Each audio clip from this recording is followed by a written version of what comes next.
방송을 시작하겠습니다. 지금 한반도는 대전환의 시대에 직면해 있습니다.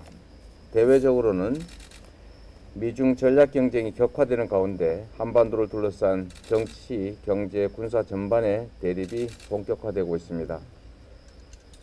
대내적으로는 대북 정책에 있어서 새로운 접근법을 모색해야 되는 시점입니다.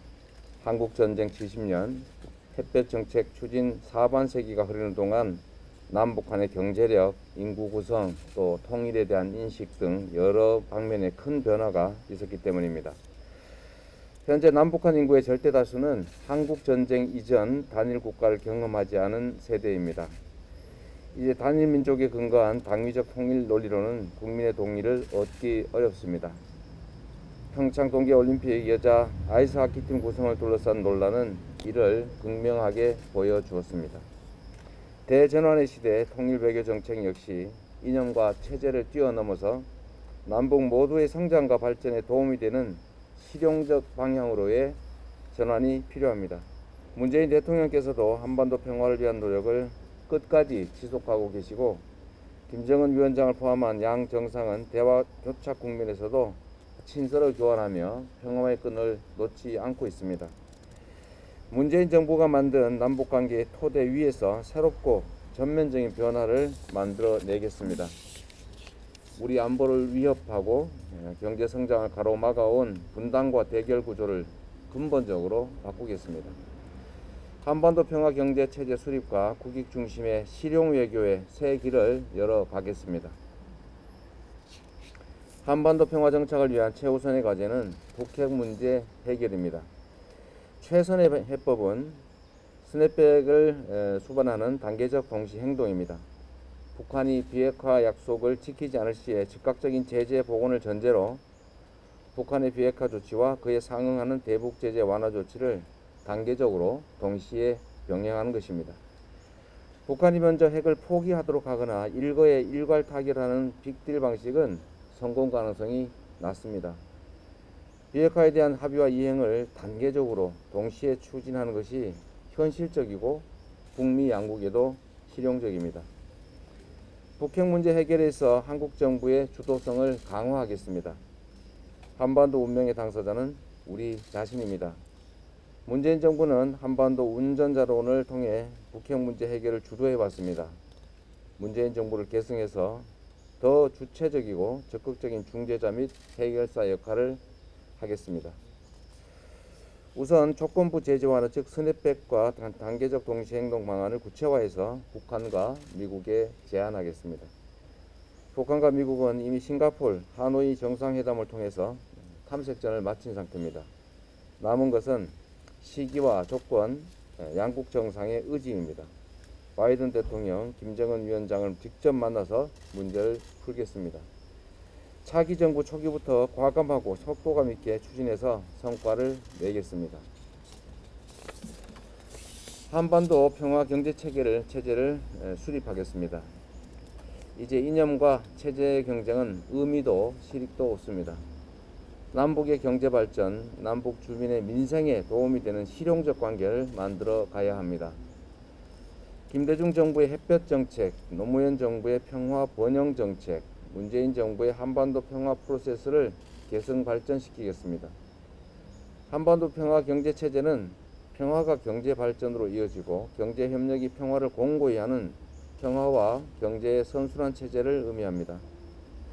남북 간 이미 약속한 경제, 사회 및 군사 분야 협력을 충실히 이행하겠습니다. 더불어서 군사적 긴장 완화 조치를 제도화해서 평화적 환경을 조성하고 상호 신뢰를 쌓아가겠습니다. 인도적 지원, 보건, 의료 협력 등 유엔 제재 대상이 아닌 분야부터 적극적으로 추진해 가겠습니다. 남북이 이미 합의했지만 제재 대상으로 묶여있는 개성공단, 철도 도로 연결 및 현대화 등의 이행을 위해서 유엔에 포괄적 상시적 제재 면제를 신청하겠습니다. 이미 경기도에서 성과를 냈습니다. 2020년 8월 유엔 안전보장이사회가 경기도의 대북 온실 건설용 자재 지원 사업에 대해서 제재 면제를 승인한 바가 있습니다. 남북의 결단만 있다면 인도적 활동에 대해서는 유엔 제재를 뛰어넘을 수 있음을 보여주는 사례입니다. 무엇보다도 분단의 한을 품고 계신 이산가족 여러분의 염원을 남북협력사업의 선두에 놓겠습니다. 이산가족 수시 상봉뿐만 아니라 이산가족 고향 방문 북측 여행을 적극 추진하겠습니다. 원하신다면 이산가족들이 북측 고향에서 장례를 치를 수 있도록 하고 이미 고인이 되신 분들의 장묘 이장도 추진하겠습니다. 또한 4차 산업혁명, 기후위기 극복, 생태 및 환경보호 등 시대적 과제를 남북경협정책에 반영해서 신성장 동력 창출과 지속가능한 남북 공동번영을 도모하겠습니다. 이미 북한도 올해 7월에 지속가능 발전 목표에 기반한 자발적 국가별 검토 보고서를 유엔에 제출했습니다. 기후위기, 환경, 에너지 문제에 적극 대처하겠다는 입장을 표명한 것으로 보입니다. 탄소 중립 실현을 위한 남북 공동의 노력은 남북 협력 사업의 새로운 이정표가 될 것입니다.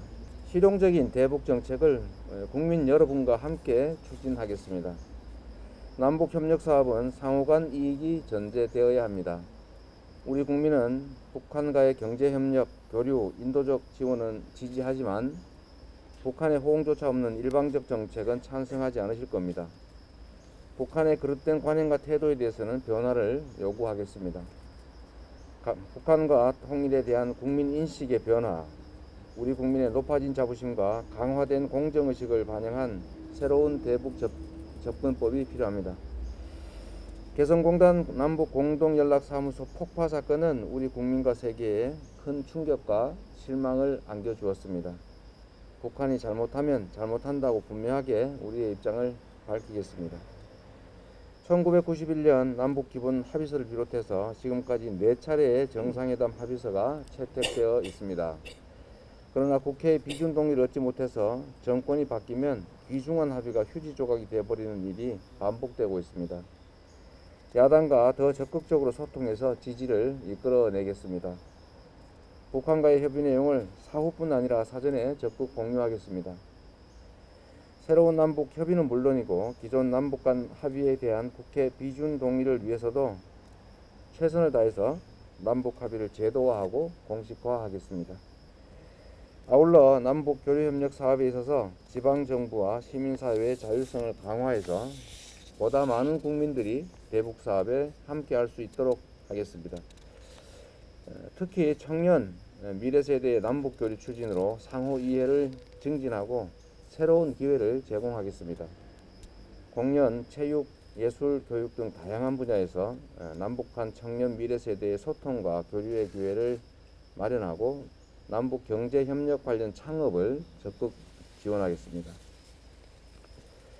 국익 중심의 실용외교로 자주 독립의 정신을 잇겠습니다. 미국은 유일한 동맹이고 중국은 전략적 협력 관계에 있습니다. 어느 한쪽을 선택해서 스스로 운신의 폭을 좁힐 필요가 없습니다. 미중이 우리와의 협력을 선택하도록 만드는 것이 유능한 외교입니다.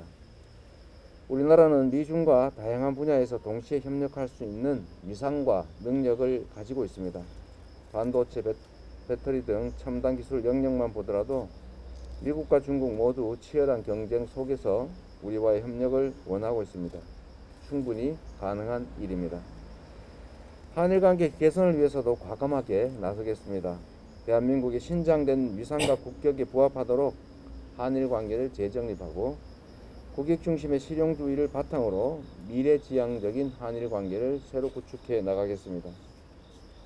일본과의 역사 문제, 영토 주권 문제, 국민의 생명과 안전 문제에 대해서는 단호하게 대처하되 경제, 사회, 외교적 교류 협력은 적극 추진하는 투트랙 전략을 견지해 나가겠습니다. 영내 국가들의 이해가 수렴되고 함께 참여하는 공정하고 포용적인 동아시아 질서를 주도하겠습니다. 이를 위해서 문재인 정부가 추진해온 신북방, 신남방 정책을 적극 확대하겠습니다. 신북방, 신남방 정책은 우리 외교의 지리적, 지정학적 한계를 넘어서 유라시아 대륙과 태평양, 인도양을 포괄하는 신외교지도, 신경제지도를 만들고자 하는 한국 외교 정책의 큰 전환입니다. 이미 아세안은 중국에 이어 두 번째로 큰 시장으로 성장했고 베트남은 3위 교육국이 되었습니다. 또한 영내 포괄적 경제 동반자 협정을 통해서 전 세계 인구의 48%, GDP의 30%를 차지하는 거대 경제권이 성큼 다가와 있습니다. 우리나라는 경제, 국방, 소프트파워 등 다방면에서 세계를 주도하는 선진국이 되었습니다. 이제 동아시아를 넘어서 글로벌 수준으로 한반도 평화 외교의 지평을 확대해 가야 합니다. 기후위기 극복을 위한 국제적 협력과 공적 개발 원조 확대를 통해서 한반도 평화와 동아시아 협력을 주도하는 글로벌 선도 국가로서의 위상을 확보해 가겠습니다. 외교의 패러다임을 바꾸겠습니다. 외교의 목적은 국민의 삶의 질을 향상시키는 것입니다. 엘리트 중심의 외교가 아니라 국민 모두가 외교의 주체가 되도록 하겠습니다. 한 해에도 수천만 국민이 해외여행을 하고 수많은 국민이 해외에 터전을 잡고 있고 청년들이 국경 없이 새로운 기회를 찾는 그런 시대입니다. 우리 외교도 이제 국민과 함께하는 국민의 삶에 기여하는 방향으로 전환해야 합니다. 외교 주체를 다원화하고 외교 영역 및 방식을 다각화하겠습니다. 지방정부의 역할을 강화하고 공적개발 원조 분야에도 은퇴자뿐 아니라 청년, 여성의 참여를 확대하겠습니다. 아울러 다양한 디지털 수단을 활용해서 새로운 공공외교 플랫폼을 구축하고 활성화하겠습니다. 우리 국민과 기업을 위한 경제 외교를 강화하겠습니다. 글로벌 환경 변화는 경제 분야에서 외교의 역할 확대를 요구하고 있습니다. 우리 기업의 글로벌 공급망 확대와 안정화, 첨단 기술의 보호와 발전 등을 위해서 범정부적 지원을 아끼지 않겠습니다.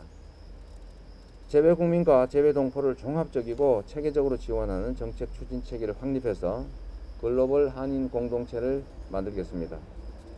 재외동포와 모국의 연계를 강화하기 위해서 재외동포 기본법을 제정하고 재외동포청을 설립하겠습니다. 재외국민의 안전문제 해결, 국내 체류 재외동포의 처우 개선에도 적극적으로 노력하겠습니다. 아울러서 재외국민의 투표 참여를 활성화할 대책도 마련하겠습니다. 존경하는 국민 여러분, 대전환의 시대에 한반도 평화 경제 체제를 구축하고 국민의 삶에 기여하는 국익 중심의 실용 외교를 추진해 나가는 것은 결코 쉬운 일만은 아닙니다. 확고한 철학과 소신, 담대한 결단력과 과감한 실천력을 경비한 리더만이 해낼 수 있습니다.